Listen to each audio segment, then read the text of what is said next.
என் அன்பு தமிழ் சொந்தங்களுக்கு வணக்கம். வெஜ் அண்ட் நான்வெஜ் சேனலில் இன்றைக்கி ரொம்ப சுலபமாக வாழைக்காய் பொரியல் எப்படி பண்ணுறதுன்னு பார்க்க போகிறோம்.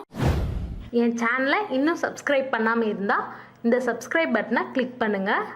மறக்காமல் இந்த பெல் சிம்பிளையும் கிளிக் பண்ணுங்கள். என் ரெசிபி உங்களை தேடி வரும். இந்த மாதிரி சைஸில் அரிஞ்சுக்கோங்க. ஃபுல்லாக தோல் எடுக்கக்கூடாது. லைட்டாக மேலே இருக்க தோலை மட்டும் எடுத்துகிட்டு தோலோடு நான் இந்த மாதிரி குட்டி குட்டியாக அரிஞ்சு போட்டிருக்கேன். தண்ணி இருக்க பாத்திரத்தில் போட்டுக்கோங்க, இல்லைனா வாழைக்காய் கருப்பு கலரில் மாறிடும். இதை உப்பு போட்டு வேக வச்சுக்கலாம். காய் நல்லா வந்துருச்சு. அதை எப்படி தெரிஞ்சுக்கலான்னா, இப்படி ஒரு காய் எடுத்துக்கோங்க. இப்படி ஒரு ஸ்பூன் வச்சு இப்படி அமுத்தி பார்த்தீங்கன்னா பாருங்கள், அவ்வளோ ஈஸியாக உடையுது. இப்போ காய் வெந்துருச்சுன்னு அர்த்தம். ரொம்ப குழையிற மாதிரி வேக வைக்கக்கூடாது. இப்போ இதில் தண்ணியை வடிகட்டிடலாம். ஒரு பேன் வச்சு அதில் 3 ஸ்பூன் எண்ணெய் ஊற்றிருக்கேன். எண்ணெய் காஞ்சதும் கடுகு சேர்த்துக்கலாம். கடுகு வெடிச்சிருச்சு. இப்போது கடலைப்பருப்பு சேர்த்துக்கலாம். 1 டீஸ்பூன் அளவுக்கு கடலைப்பருப்பு சேர்த்துருக்கேன். கடலைப்பருப்பு ஜாஸ்தியாக சேர்த்தோம்னா நமக்கு நல்லா க்ரன்ச்சியாக வாயில் கடிபட்டு நல்லாயிருக்கும் சாப்பிட்றப்போ. கடலைப்பருப்பு நல்லா செவந்து வந்துருச்சு. இப்போது ஒரு பெரிய வெங்காயமும் 2 மிளகாய் வத்தலும் சேர்த்துக்கலாம்.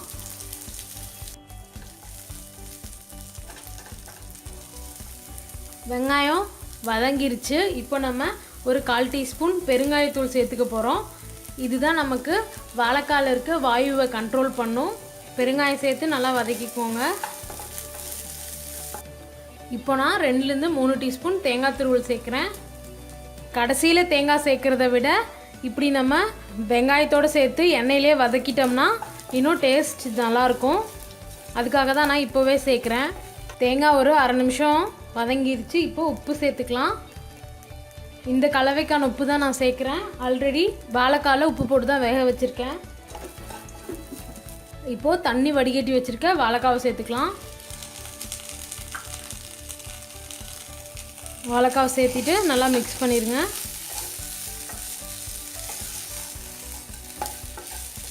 இந்த வாழைக்காயில் இருக்க தண்ணி போகிறதுக்கு ஒரு 1-2 நிமிஷம் ஆகும். அது வரைக்கும் பேன்லேயே இருக்கட்டும்.